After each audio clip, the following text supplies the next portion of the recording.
講起中環文華東方酒店，你可能諗起 high tea 或者名牌，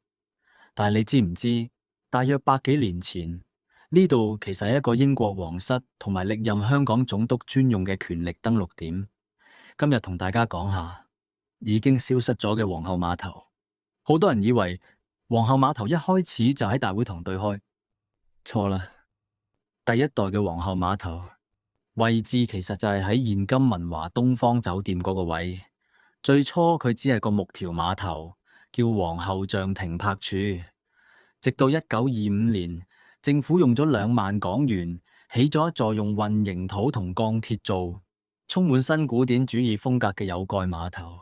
當年第一位喺度登岸嘅總督係金文泰，而上一任總督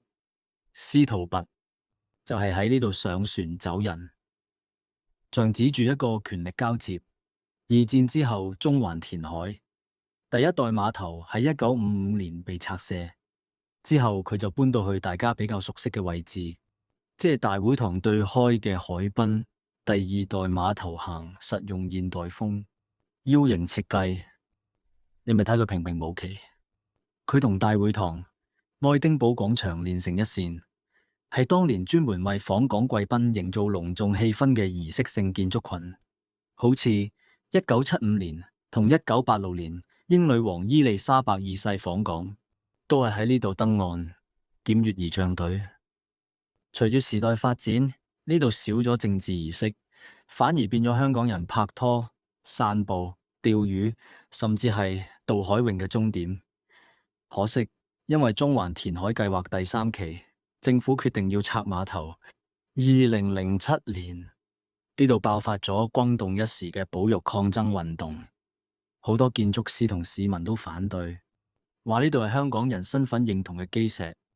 當時連原設計師都出聲，話冇咗呢個空間，下一代一定會後悔。最後，碼頭喺2007年4月關閉，組件被拆散，送咗去大嶼山嘅爆炸品倉庫擺到今日。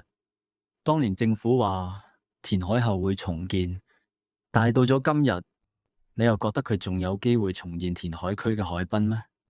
歡迎留言話我知你對皇后碼頭嘅回憶，記得 like 同埋 follow 我，帶你睇更多香港消失嘅歷史。